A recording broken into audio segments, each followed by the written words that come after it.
विदर्भातील उद्योगावर वीज दराबाबत अन्याय, हक्काचे 550 कोटी द्या, आमदार सुधीर मुनगंटीवार.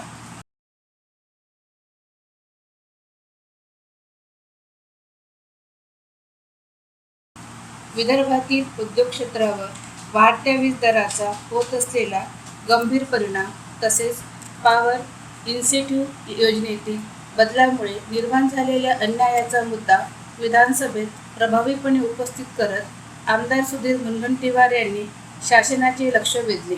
विधानसभेत अर्धा तास चर्चेदरम्यान त्यांनी विदर्भातील औद्योगिक परिस्थितीचे वास्तव मांडत शासनाच्या धोरणामुळे उद्योग संकटात सापडत असल्याचे स्पष्ट केले. 2016 मध्ये राज्य शासनाने विदर्भ व मराठवाड्यासाठी पॉवर इन्सेंटिव्ह योजना सुरू केली होती. राज्याच्या एकूण खनिज संपत्तीपैकी सुमारे 85% खनिज संपदा विदर्भात आहे. कोळसा उत्खननामुळे मोठ्या प्रमाणावर प्रदूषण सहन करणाऱ्या विदर्भातील जनतेवरच वीज दरवाढीचा अतिरिक्त बोजा टाकला जात असल्याची खंत त्यांनी व्यक्त केली. विदर्भात मोठ्या प्रमाणावर वीज निर्मिती केंद्रे असतानाही स्थानिक उद्योगांना त्याचा अपेक्षित लाभ मिळत नसल्याचे त्यांनी निदर्शनास आणले.